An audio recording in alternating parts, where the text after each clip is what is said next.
Bonsoir, Monsieur le Premier ministre. Bonsoir. Merci d'avoir accepté notre invitation. Lundi, vous avez surpris tout le monde en annonçant que vous alliez vous soumettre, vous et votre gouvernement, à un vote de confiance à l'Assemblée nationale. Il aura lieu le 8 septembre. Si on regarde les rapports de force dans l'hémicycle, ça s'annonce très compliqué. Regardez. Dans 12 jours, François Bayrou se présentera face aux députés dans le cadre de l'article 49.1 de la Constitution. Il sollicitera à ce moment-là ce qu'on appelle la confiance des parlementaires à l'Assemblée nationale. Le Premier ministre prononcera une déclaration de politique générale pour tenter de convaincre. Après un débat dans l'hémicycle, viendra le moment du vote. Un vote à la majorité simple, c'est-à-dire que seuls les députés présents voteront pour, contre ou s'abstiendront. S'il y a plus de députés qui votent contre que pour, le gouvernement tombe. Concrètement, aujourd'hui, ce serait le cas. En additionnant les voix de tous les partis qui ont annoncé voter contre, RN, Parti de gauche et indépendants, on obtient 353 votes. Seuls les 161 membres du bloc central soutiennent clairement François Bayrou. Une partie des 49 LR attend son discours pour se prononcer. Si les députés suivent les consignes de leur parti, François Bayrou sera contraint de remettre sa démission au président de la République. Vous avez vu ces chiffres, ils ne mentent pas. Aujourd'hui, nous sommes à 12 jours de ce vote. Vos chances d'obtenir arithmétiquement la majorité sont aujourd'hui nulles. En apparence. Mais est-ce qu'on peut préciser une chose? Parce que tout le monde a dit, et votre reportage aussi, un vote de confiance. Alors on appelle ça comme ça, mais la précision, c'est que c'est une déclaration de politique générale dans laquelle ou par laquelle le gouvernement s'adresse à l'Assemblée nationale en lui disant « voilà la situation et voilà notre volonté ». Et c'est sur ce bilan de la situation, ce constat de la situation, que les députés doivent voter. Et est-ce que cette situation est réelle? Est-ce que c'est grave? Et est-ce que c'est urgent? Certes, mais sur l'arithmétique, ça ne change rien. Non, ça ne change rien. Il y aura peut-être votre pouvoir de conviction, mais on va en reparler dans un instant. Oui. Arithmétiquement, ça ne change rien. Aujourd'hui, vous ne pouvez pas obtenir cette confiance. Non, aujourd'hui, a priori, on ne peut pas obtenir la confiance, mais on sait bien qu'il n'y a pas de majorité depuis longtemps, depuis les élections. La question, elle est simple. Ma conviction, c'est qu'il est impossible de poursuivre ou de porter la politique de redressement du pays s'il n'y a pas un minimum d'accord sur l'importance de ce choix. Parce qu'on ne peut pas passer en force. Et d'ailleurs, je ne veux pas passer en force. Le gouvernement, dans ce moment, il n'est pas contre les Français ou pour contraindre les Français. Le gouvernement, il est le défenseur des Français. Oui, Monsieur le Premier ministre, mais il y a deux partis clés, ceux qui pèsent le plus. Le Parti socialiste, le Rassemblement national. Jordan Bardella, ici même hier, a dit que jamais les députés du Rassemblement national ne voteraient la confiance pour vous et votre gouvernement. Le premier secrétaire du Parti socialiste, avant-hier, dans ce journal, disait qu'il était inenvisageable qu'il vote la confiance en votre faveur. Vous êtes bloqué, vous êtes dans une impasse. Je répète que confiance n'est pas le bon mot. Le vote qui va être émis est un vote pour que les parlementaires disent si oui ou non ils partagent le constat. Aujourd'hui, ils disent non. Non, ils disent non. D'abord, rien que les phrases que vous avez énoncées sont intéressantes. Voilà que vous allez avoir LFI, le Rassemblement national et le Parti socialiste qui vont ensemble, alors qu'ils sont absolument antagonistes sur tous les sujets. Ils sont directement opposés les uns aux autres, et y compris avec des insultes de tous les jours. Et c'est cet assemblage-là qui dit « nous allons renverser le gouvernement ». Est-ce que c'est bien pour la France? Et cela ne peut pas vous surprendre, c'est la règle du parlementarisme. Vous ne débutez pas dans cette carrière, Monsieur le Premier ministre. Ceci est tout à fait vrai, mais peut-être on peut essayer de voir la gravité des choses. Oui ou non, est-ce que la situation de la France, la menace de surendettement, est-ce que cette situation mérite qu'on y réponde? Alors on a, c'est très simple, c'est comme un bateau qui aurait une voie d'eau, un trou dans la coque, et la coque se remplit d'eau. Alors il y a des gens qui disent T'en fais pas, Simone, le bateau flotte encore. Et de ce point de vue-là, on est irresponsable. Et on n'est pas irresponsable pour nous, Monsieur Boulot, même pas pour vous, pas pour nous, pas pour notre génération. On est irresponsable pour les plus jeunes des Français. Vous vous rendez compte, on a réussi un truc, je trouve que ça sera dans les livres d'histoire. Le pays est écrasé sous la dette. Et vous savez bien que c'est vrai, vous avez fait 1000 reportages sur 3 300 milliards de dettes. 3 300, presque 50 milliards de dettes. Le pays est écrasé sous la dette. Ça lui coûte, ça lui enlève chaque année une part essentielle de ce qu'il produit et de ce qu'il vit. Et on dit, c'est pas grave, les partis politiques vont voter contre.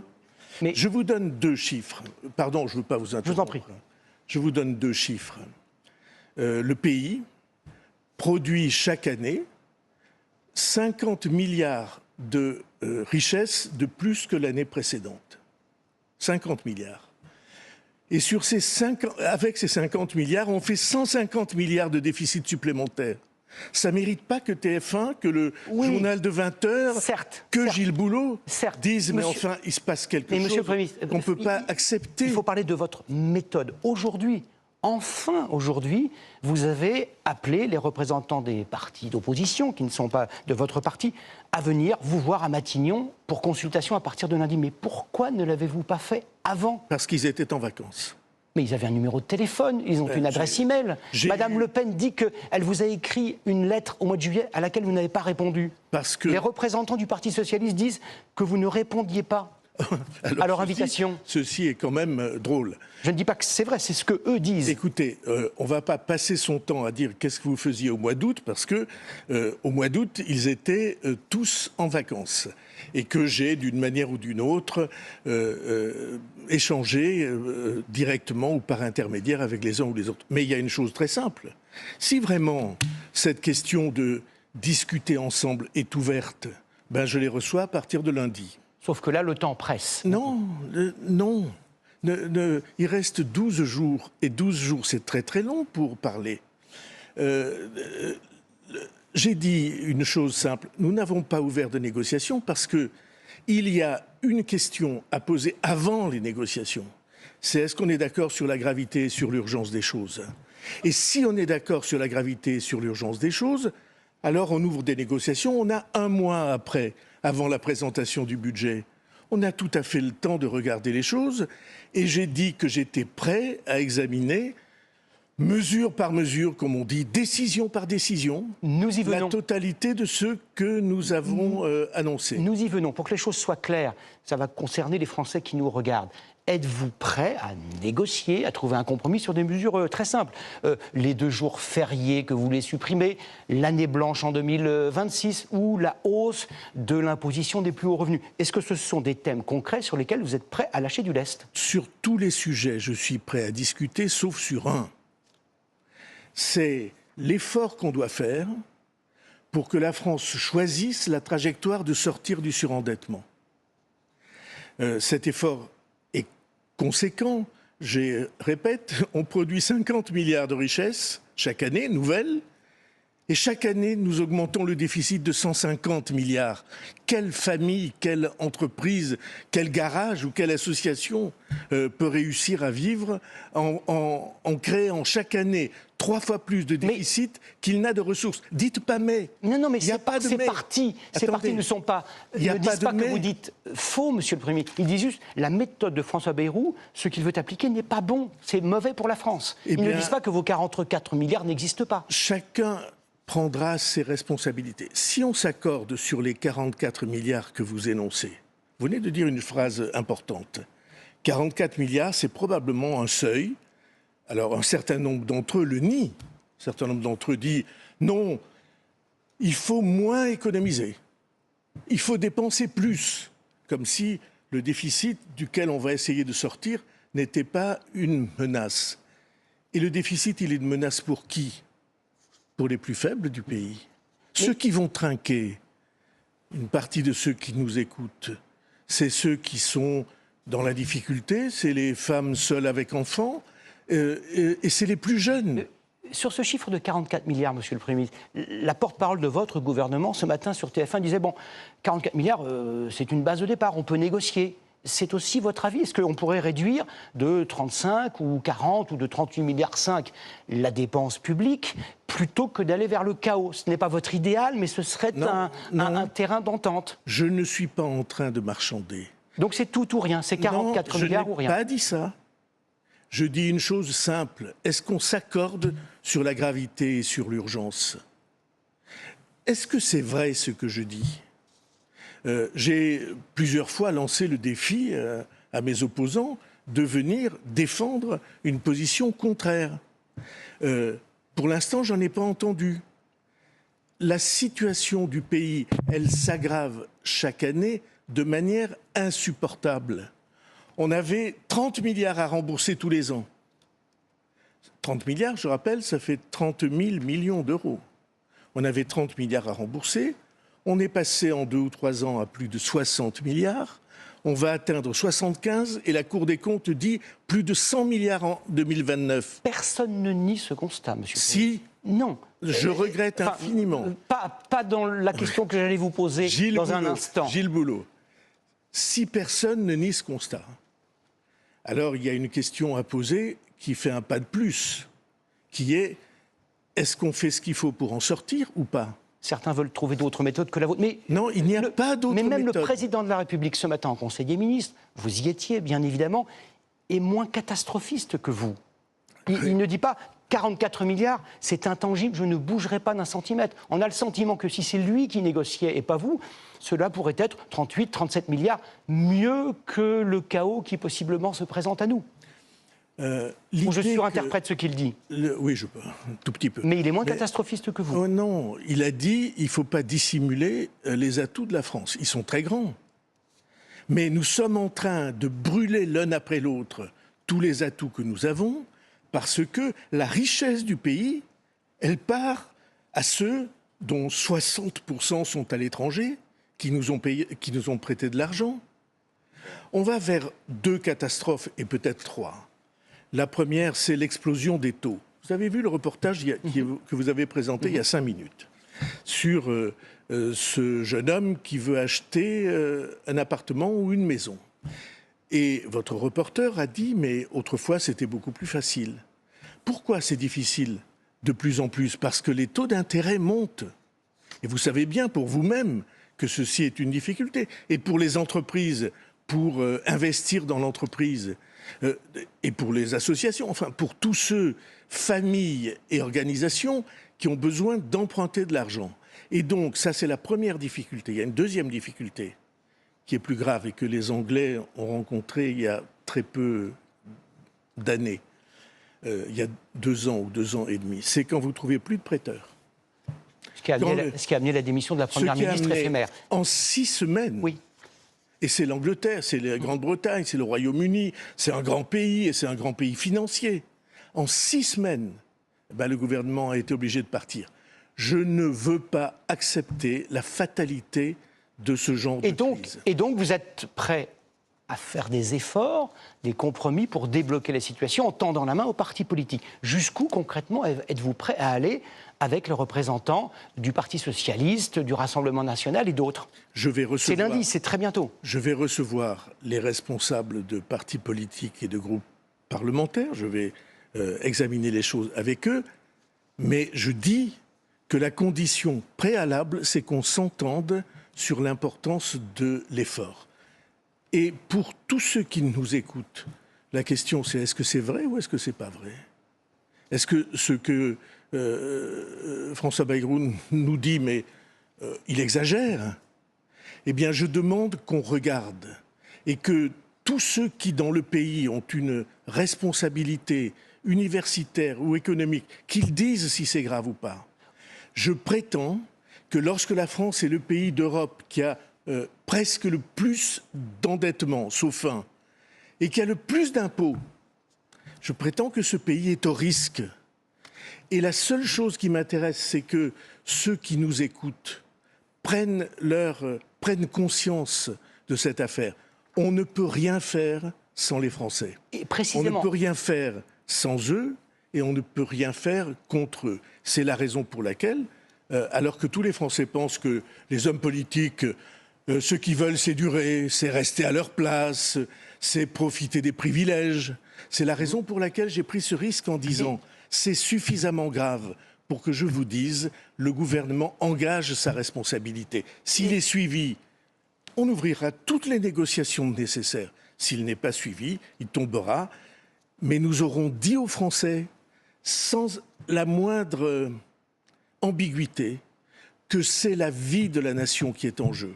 Donc les Français, on voit bien que vous voulez passer peut-être par-dessus les partis et en appeler aux Français à leur sagesse, à leur sens des responsabilités. Nous leur avons posé la question, regardez les résultats de ce sondage IFOP réalisé pour LCI, 63% des Français sont favorables à une dissolution de l'Assemblée nationale. Et nous sommes allés également à Châteaudun, en Eure-et-Loire, une commune qui a voté très précisément comme les Français au premier tour de l'élection présidentielle de 2022. Écoutez la réaction des habitants. On a un doute pour l'avenir, en fin de compte. L'avenir de nous et de nos enfants, surtout.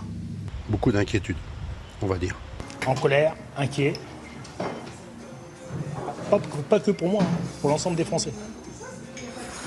Je suis inquiet. Je sais pas où on va. Dissoudre l'Assemblée, pour moi, ce serait justement créer encore plus le chaos et la zizanie au sein du gouvernement. En fait, vous voulez de la stabilité? Oui, carrément. Faut que les choses changent quoi qu'il arrive, quoi. Parce que là, on ne sait pas trop où on va. Hein. Même nous, en tant que petite entreprise, on ne sait pas si on va survivre à tout ça. Ouais. Ils sont perdus, ils sont déboussolés. Plus grave peut-être, ils ne comprennent pas forcément ce que vous voulez faire. C'est pour ça que je suis avec vous et que vous m'avez invité. Tout à fait. Mais vous voyez, ils ont dit des choses absolument essentielles. Ils ont dit « Nous sommes inquiets parce que cette... incapacité du monde politique à saisir la gravité de la situation, pour eux, c'est un motif d'inquiétude. Et ils disent une deuxième chose. Ils disent on veut de la stabilité. On entre dans un temps avec les annonces de tous ces partis qui sont ennemis entre eux, même pas seulement opposés entre eux, ennemis entre eux, et qui disent mais nous allons faire tomber le gouvernement. D'un cœur léger, on va faire tomber le gouvernement. Et les Français, ils disent, mais ça, c'est une menace pour nous. Je ne cherche pas à attirer votre reportage. Nous n'en avions pas parlé avant, et heureusement. Mais c'est exactement ce que les Français de Châteaudun et d'ailleurs disent. La question ou la condition pour avoir de la stabilité, c'est que les Français eux-mêmes prennent conscience. Les partis politiques qui ont dit on va faire tomber le gouvernement. Je suis persuadé que dans les 12 jours qui restent, ils peuvent dire bon, on a parlé peut-être un peu vite, on est peut-être allé un peu loin. Puisqu'on va discuter, puisque les discussions peuvent s'ouvrir, à ce moment-là, on verra après. Mais ils conservent l'arme de dire non, puisque c'est le Parlement et les partenaires sociaux qui vont intervenir dans ce débat. Mais Monsieur le Premier ministre, si vous n'avez pas la majorité le 8 septembre prochain, vous démissionnerez, vous n'aurez pas d'autre choix que de démissionner. Si l'aventure, la Constitution l'autorise également, Emmanuel Macron, président de la République, souhaite vous renommer à Matignon. Est-ce que vous accepteriez? Vous savez, il y avait une chanson qui disait « Avec des scies, on mettrait Paris en bouteille ». Et vous avez Paris derrière vous, c'est un peu plus grand qu'une bouteille. Je ne crois pas aux ruses. Je pense que le moment où on vit, le moment où le gouvernement dit « Nous mettons en jeu » l'existence même du gouvernement parce que les choses sont trop graves. Vous avez entendu l'inquiétude exprimée par les 4 intervenants. Ils ont raison. Et ils ont raison de vouloir de la stabilité. Et la responsabilité du gouvernement est de leur montrer que on ne défend rien, on ne défend pas d'intérêt particulier. Nous défendons l'intérêt général. Si vous êtes contraint de démissionner, que rien ne change, que tout se bloque, souhaitez-vous ou pensez-vous inéluctable, comme Édouard Philippe, l'un de vos prédécesseurs à Matignon, pensez-vous inéluctable de dissoudre l'Assemblée nationale? On vient de vivre une dissolution il y a 1 an. Malencontreuse. Oui, enfin bon. C'est une décision du président de la République qui a voulu clarifier les choses. Faut-il à nouveau dissoudre? Est-ce qu'une dissolution nouvelle nous permettrait d'avoir une stabilité, d'avoir une volonté, d'avoir une détermination du pays et de ses gouvernants pour avancer? Je ne le crois pas. les exigences de l'extrême droite et de l'extrême gauche sont directement un clash entre elles. Est-ce que ça favorise le pays qu'en additionnant leurs voix, le gouvernement tombe? Je suis persuadé que non. Et je suis persuadé qu'il y a un grand nombre de parlementaires qui peuvent réfléchir à tout ça en disant quand même, on est élu pour que l'avenir des Français soit mieux envisagé, mieux organisé. Et si on crée le chaos aujourd'hui, encore une fois, qui vont être les victimes? Et les premières victimes, c'est les plus jeunes des Français, à qui on a réussi à faire croire, je disais tout à l'heure, ça sera dans les livres d'histoire, c'est eux qui sont les victimes, c'est eux qui devront payer la dette pendant toute leur vie. Et on a réussi à leur faire croire qu'il fallait encore l'augmenter. Vous trouvez pas ça génial? Tout ça pour le confort de certains partis politiques. Merci. Et pour le confort des boomers, comme on dit, qui, de ce point de vue-là, considèrent que, ma foi, tout va très bien. Je crois, moi, que la lucidité, c'est la première vertu d'une nation et la volonté de s'en sortir. Merci beaucoup, Monsieur le Premier ministre.